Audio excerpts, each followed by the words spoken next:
माँ तू सबसे प्यारी है, माँ तू जग में न्यारी है। माँ तू सबसे प्यारी है, माँ तू जग में न्यारी है। अपने आंचल में रखना, अपने आंचल में रखना। हमें वरदानों से भरना। माँ तू सबसे प्यारी है, माँ तू जग में न्यारी है। माँ तू सबसे प्यारी है, माँ तू जग में न्यारी है। पिता, पुत्र और पवित्र आत्मा के नाम पर आमीन। आप सबों को जय यीशु। हम लोग अक्टूबर महीने में 1 तारीख से रोज 4 रोसरी करने का प्रयत्न कर रहे हैं। जैसे मैंने एक पहले क्लास डाला था, उसके अनुसार मुझे खुशी है, कई लोगों ने ये बताया कि हम कोशिश कर रहा है, बहुत खुशी की बात है। और कुछ लोगों ने कुछ डाउट भी मुझसे पूछा है, कौन सा दिन कौन सा रोसरी करना है, और ये 4 रोसरी जब करेगा तो उसको कैसे करना है। तो पिछले क्लास के अंदर मैंने 4 रोसरी को कैसे करना है ये बात बता करके दिया था। फिर भी कुछ लोगों का कुछ डाउट है, उसको भी मैं आज के क्लास में बता करके देना चाहूँगा, क्योंकि अभी उतना ज़्यादा दिन नहीं हुआ।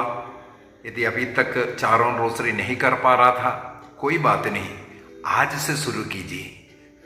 हम आज से एक अच्छा रोसरी करते हुए माता मरियम के साथ मिलकर के प्रभु के साथ रहने का, प्रभु के उस मुक्ति कार्य पर मनन चिंतन करने का हम लोग कोशिश करेंगे। रोसरी माला मैंने ये कहा था, ईसा मसीह के मुक्ति कार्यों पर मनन चिंतन करना है। तो एक बहन ने ये भी सवाल किया है, ब्रदर ये कैसे मनन चिंतन करना है, हमें मालूम नहीं चल रहा है।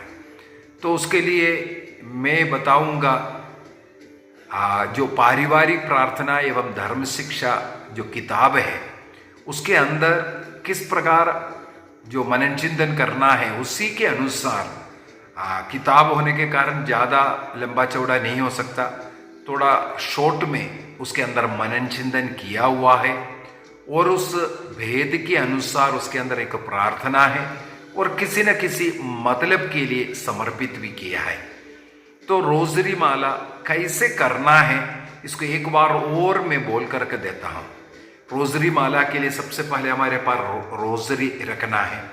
रोसरी में जो क्रूस है उसको पकड़ते हुए सबसे पहले पिता, पुत्र और पवित्र आत्मा के नाम पर आमीन, ये प्रार्थना करना है। इसके बाद क्रूस को ही पकड़ते हुए प्रेरितों का धर्मसार को बोलना है। प्रेरितों का धर्मसार के बाद इस माला बिंदी को किसी मतलब के लिए, एक विशेष मतलब के लिए समर्पित कर सकता है सबसे पहले। इसके बाद एक हे पिता हमारे प्रार्थना बोलते हैं, एक हे पिता हमारे प्रार्थना, क्रूस के साथ जो बड़ा मोती है वो हे पिता हमारी प्रार्थना। इसके बाद 3 मोती के विषय में मैं बोल कर दे चुका हूं। 3 प्रणामरिया है, किस लिए? ये विश्वास, भरोसा और प्रेम को दर्शाता है। विश्वास, भरोसा और प्रेम। उसी प्रकार पवित्र तृत्व के साथ माता मरियम के संबंधों को भी दर्शाता है। पिता ईश्वर का पुत्री, पुत्री ईसा मसीह की मां, पवित्र आत्मा का वधु। इस प्रकार पवित्र तृत्व के साथ पूर्ण रूप से जुड़ा हुआ एकमात्र महिला है माता मरियम। तो उस माता मरियम से हम लोग विश्वास, भरोसा और प्रेम के लिए हमारे लिए प्रार्थना करो बोल करके हम लोग ये 3 प्रणामरिया करते हैं। जैसा कि पहला जो मोती में हम लोग बोलेंगे, पिता परमेश्वर की प्रिय पुत्री मां मरियम, हम लोगों का विश्वास बढ़ने के लिए हमारे लिए प्रार्थना कीजिए। हमारा विश्वास बढ़ने के लिए माता मरियम का मध्यस्थ हम लोग मांग रहे हैं। दूसरा, पुत्र ईसा मसीह की प्रिय मां ईश्वर पर भरोसा करने की कृपा हम लोग पर बढ़ने के लिए प्रार्थना कीजिए। तीसरा, हमें मालूम है पवित्र आत्मा के द्वारा ईश्वर का प्रेम आता है, इसलिए पवित्र आत्मा की प्रियतम कुंवारी मरिया, पवित्र आत्मा के द्वारा हमारे हृदय में ईश्वरीय प्रेम उमड़ने के लिए प्रार्थना कीजिए। तो इस प्रकार 3 प्रणाम मरिया ये 3 मोतियों पर करते हैं। इसके बाद पवित्र तृत्व का स्तुति विनती करते हैं। पिता, पुत्र और पवित्र आत्मा की महिमा होवे। इसके बाद आनंद का भेद पहले होना है। आनंद का भेद ईसा मसीह का जन्म से लेकर के 12 साल की उम्र तक के बातों पर मनन चिंतन करते हैं। उस पे सबसे पहले हमें मालूम है ईसा मसीह का मुक्ति कार्य का प्रारंभ ईसा मसीह का जन्म के विषय में गब्रियल स्वर्गदूत माता मरियम को जो संदेश दिया वहां से शुरू हुआ है। ये हम लोग लूकस के सुसमाचार उसके अध्याय 1 वाक्य 26 से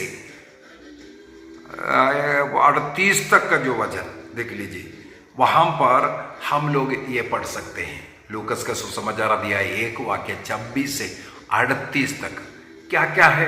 गब्रियल स्वर्गदूत माता मरियम के पास आकर के संदेश दिया तो माता मरियम सवाल करते हैं ये कैसे संभव है, क्योंकि गब्रियल स्वर्गदूत ने बोला तुम पुत्र प्रसव करेगी, उसका नाम ईसा रखना है। यह सुनकर के वो घबरा गई।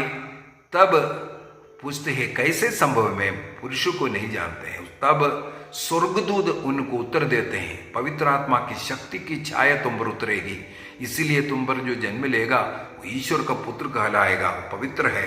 इस प्रकार बोला। इसके बाद बोल करके दे रहा है तुम्हारी कुटुंबिनी एलिजाबेथ जो 5 कहलाते थे अब 6 महीने गर्भवती है। ईश्वर के लिए कुछ भी असंभव नहीं है। सुन करके माता मरियम बोलती है देख मैं प्रभु की दासी, तेरा कथन मुझ में पूरा हो। इतनी बात वो घटना जो संदेश सुना रहा था उस घटना को हम लोगों को मनन चिंतन करना है।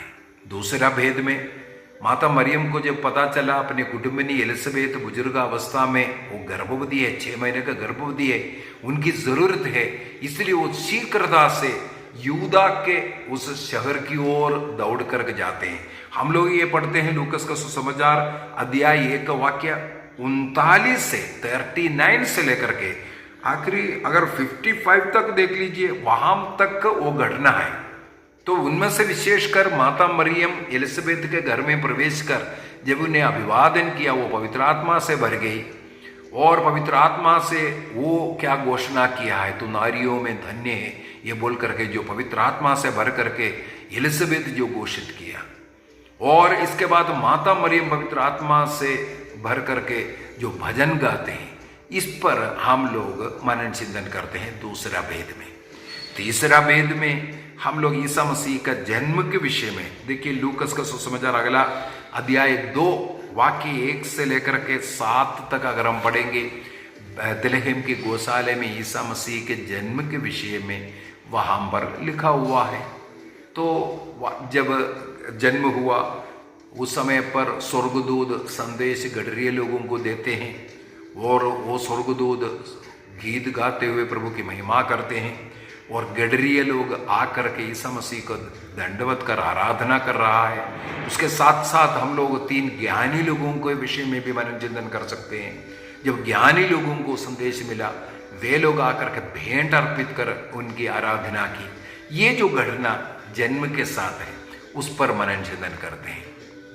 चौथा, वहां पर हम लोग देखते हैं ईसा मसीह को मंदिर में अर्पित करते हैं।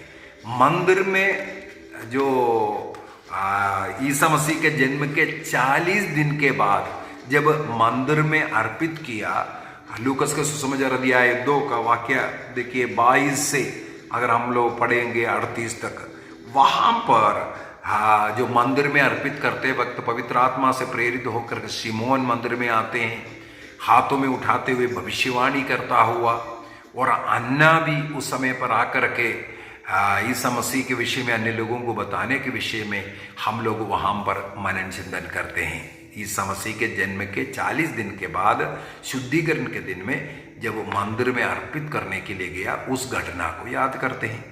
इसके बाद 5वां वेद के अंदर ईसा मसीह 12 साल की उम्र में प्रथा के अनुसार माता पिता के साथ मंदिर में पर्व मनाने के लिए गए। उनके अनजाने में ईसा मसीह वहां मंदिर में ठहरा था। एक दिन के सफर के बाद माता पिता को जब पता चला ईसा मसीह उनके साथ नहीं है, तो वो लौट करके यरूशलेम जाते हैं। तीसरे दिन जाकर के मंदिर में शास्त्रियों के बीच में बात करते हुए मिला, तब उनको जो आनंद हुआ उसके विषय में हम लोग लूकस के सुसमाचार अध्याय 2 का वाक्य 41 से अगर 50 तक पढ़ेंगे, वहां पर इसको विषय में हम लोग पढ़ते हैं। तो ये 5 वेद ईसा मसीह का 12 साल के उम्र तक का घटना, और ये 5 संसार को और मां मरियम को सबों को आनंद प्रदान करने वाला, खुशी प्रदान करने वाला है, इसलिए उसको आनंद का वेद बोलते हैं। इसके बाद हम लोग पढ़ते हैं लूकस के सुसमाचार अध्याय 2 के अंदर ईसा मसीह अपने माता पिताओं के साथ अपने नाजरेत नगर जाकर के उनके अधीन रहते हैं। वहां पर लिखा हुआ उनका बुद्धि और शरीर विकसित होता गया, मनुष्य तथा ईश्वर के अनुग्रह में वो बढ़ता गया। कितना अगला 18 वर्षों तक वो माता पिता के अधीन रहकर उनकी सेवा शुश्रूषा करते हुए उनके साथ जीवन बिताते हुए जी रहा है, अगले 18। इसके बाद प्रकाश का भेद शुरू होता है जब ईसा मसीह का 30 साल के उम्र का है। लगभग 30 साल के उम्र में ईसा मसीह पब्लिक लाइफ के लिए, लोगों की सेवा कार्य के लिए, जिस कार्य के लिए उन्हें भेजा वो कार्य करने के लिए फिर निकल पड़ते हैं। उसको हम लोग प्रकाश का भेद कहते हैं। संसार को प्रकाश देने वाला, संसार की ज्योति प्रभु ईसा मसीह के जो कार्यकलापों को मनन चिंतन करने वाला भेद। ये भेद में हम लोग सबसे पहले ईसा मसीह ने पब्लिक लाइफ शुरू करते हुए बपतिस्मा ग्रहण किया यरदन नदी में। योहन से बपतिस्मा ग्रहण करते हैं। उस समय पर क्या घटना हुआ हम लोग मनन चिंतन करते हैं। मत्ती के सुसमाचार अध्याय 3 वाक्य 13 से 17 तक वचनों में इसके विषय में लिखा हुआ है, और साथ ही साथ लूकस के सुसमाचार में भी है अध्याय 3 वाक्य 21 से 3:21-22 में भी यही लिखा हुआ है ईसा मसीह का बपतिस्मा के विषय में। जब वो बपतिस्मा ग्रहण किया, स्वर्ग खुला, पिता ने कहा यह मेरा प्रिय पुत्र है, इस पर मैं अत्यंत प्रसन्न हूं, और पवित्र आत्मा कपोत के रूप में उतर आया, और वो पवित्र आत्मा ईसा मसीह को यरदन नदी से निर्जन प्रदेश लेकर के गया। वहां पर 40 दिन रात रहा। शैतान ने उनकी परीक्षा करते रहे। ईसा मसीह उपवास और प्रार्थना के द्वारा शैतान पर विजय प्राप्त कर, लूकस के सुसमाचार अध्याय 4 वाक्य 14 के अंदर हम लोग पढ़ते हैं ईसा मसीह पवित्र आत्मा का सामर्थ्य ग्रहण कर गलीलिया से लौटे। गलीलिया से ईसा मसीह पवित्र आत्मा का शक्ति एवं सामर्थ्य को ग्रहण कर कैसे शैतान पर विजय प्राप्त करते हुए आत्मा के सामर्थ्य से संपन्न होकर ईसा गलीलिया लौटे, ये लिखा हुआ। तो ये हम लोग प्रकाश का पहला भेद के अंदर पढ़ते हैं। इसके बाद प्रकाश का दूसरा भेद के अंदर काना के विवाह भोज में पानी को अंगूरी में बदलते हुए ईसा मसीह ने जो पहला चमत्कार कर लोगों के सामने अपने महिमा को प्रकट किया, इसलिए अनेकों लोग ईसा मसीह में विश्वास करना शुरू किया पहले इस चमत्कार के द्वारा। काना में अंगूरी जब घटते वक्त माता मरियम के कहने पर ईसा मसीह ने सबसे पहले बोला मेरा समय नहीं आया है, उनका मृत्यु का समय नहीं आया है, फिर भी माँ के कहने पर वो कार्य शुरू करते हैं। तो वहां पर पहला चमत्कार एक घर में किया। ये सब हम लोग उस भेद के अंदर मनन चिंतन करते हैं।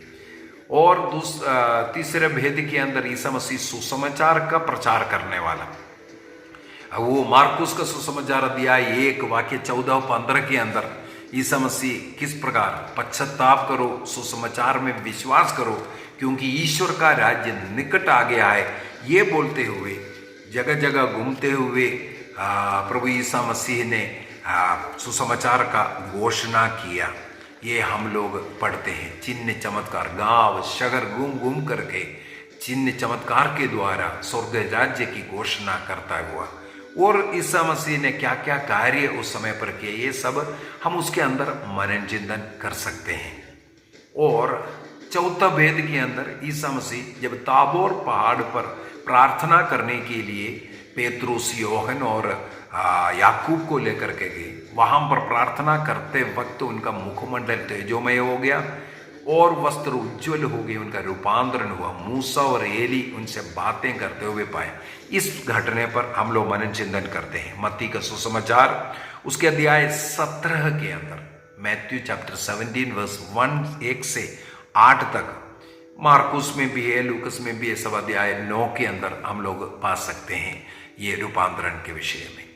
इसके बाद पांचवा भेद के अंदर ईसा मसीह परम प्रसाद की स्थापना करता हुआ, लूकस को सुसमाचार अध्याय 22 वाक्य 19 से आगे हम लोग पढ़ सकते हैं। मत्ती में भी मार्कुस में भी हम लोग ये पाते हैं।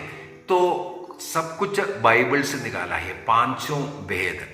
और देखने वाली बात है, जब मनन चिंतन करते हैं, जैसे रूपांतरण, ईसा मसीह का रूपांतरण मनन चिंतन किया सबसे पहले, इसके बाद हमें उसके साथ साथ एक प्रार्थना, प्रभु जिस प्रकार आपका रूपांतरण हुआ, शिष्य लोगों को स्वर्ग का अनुभव मिला, उसी प्रकार हमारे जीवन में भी पाप से, बुराई से एक रूपांतरण हो और स्वर्गीय अनुभव में हम जी सके। एक प्रार्थना हो गया।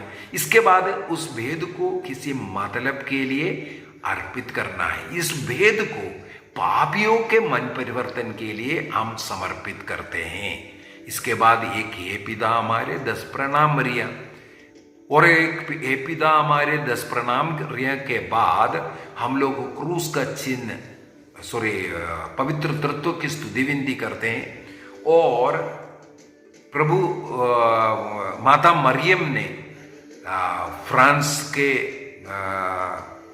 फातिमा में जब दर्शन दिया, वहां पर तीनों बच्चों को, लूसी, जेसिंदा और फ्रांसिस्को, उनको माता मरियम ने स्वर्ग का दर्शन, नरक का दर्शन और शोधकाग्नि का दर्शन करवाया।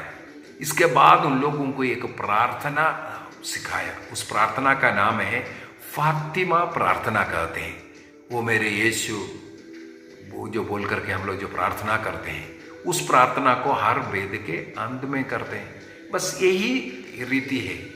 अभी कल हम लोग आगे का दूसरा 2 भेद है, दुख का भेद और महिमा का भेद का भी मनन चिंतन करेंगे।